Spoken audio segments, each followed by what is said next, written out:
In most people's eyes, Israel is a terrorist state. It's the fact that you cannot comprehend that fact that leads to the bias which runs through all of your reporting and every question that you've asked me in this interview. What we don't know is who may be responsible for these attacks. There's a lot of speculation, obviously, about Osama bin Laden, who is a Saudi dissident who is believed to be harbored somewhere in Afghanistan, but no one is claiming responsibility. In the West Bank, however, the Palestinians in the streets are cheering and celebrating these attacks on the United States. The Palestinians in the streets are cheering and celebrating these attacks.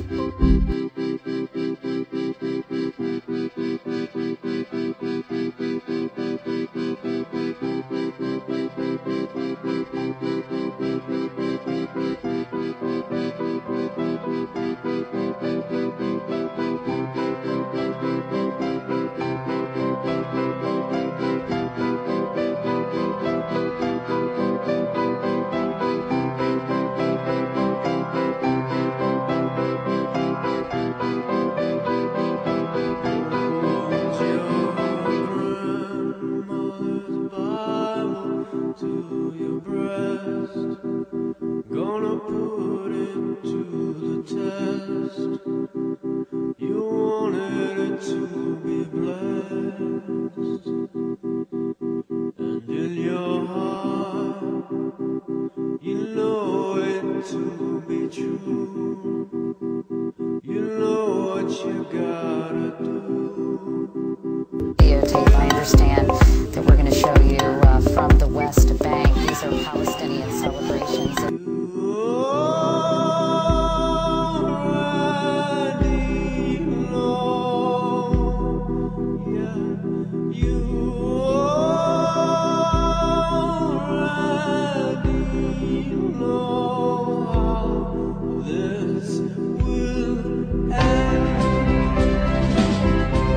The Iraqi regime continues to possess and conceal some of the most lethal weapons ever devised. The main reason we went into Iraq at the time was we thought he had weapons of mass destruction. It turns out he didn't. I know it's in Texas, probably in Tennessee, that says, "Fool me once, shame on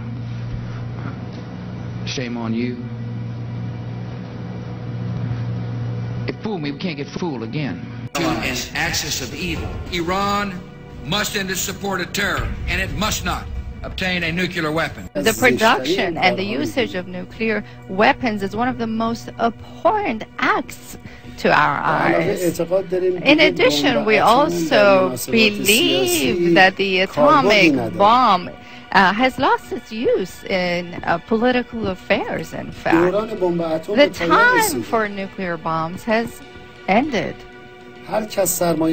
Whoever who invests in it is going the wrong way. Was the nuclear bomb able to help keep the Soviet Union intact? Iranians are moving forward with their nuclear program quicker than expected.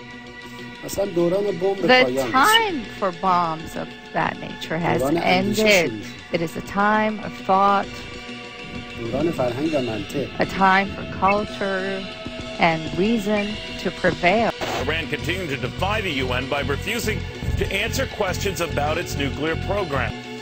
The largest number of inspections in the history of the IAEA has been done with the country of Iran. No country in the world has cooperated with the agency as much as Iran has done. Do you believe there is a clandestine, secret nuclear weapons program right now underway in Iran? We haven't seen any concrete evidence to that effect, Wolf. We haven't received any information that there is a parallel, ongoing, active nuclear weapon program. And when I see George Bush standing next to a Prime Minister, Mr. Olmert, who has hundreds of nuclear weapons, illegally held, undeclared, not subject to any treaty obligations, thundering on about a country which his own intelligence service says it doesn't have any nuclear weapons and isn't trying to get any, it becomes surreal. Iran is the central banker of international terrorism. One thing could we do?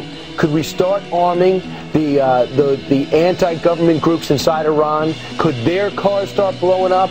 they have not found any documentation that would say that Iran has deviated from the peaceful path, or really those who are now developing the fourth and fifth generation of nuclear weapons and have historically, in fact, used the nuclear weapon. And I hope it's not going to take another 9/11 to wake us up. 9/11 with weapons of mass destruction.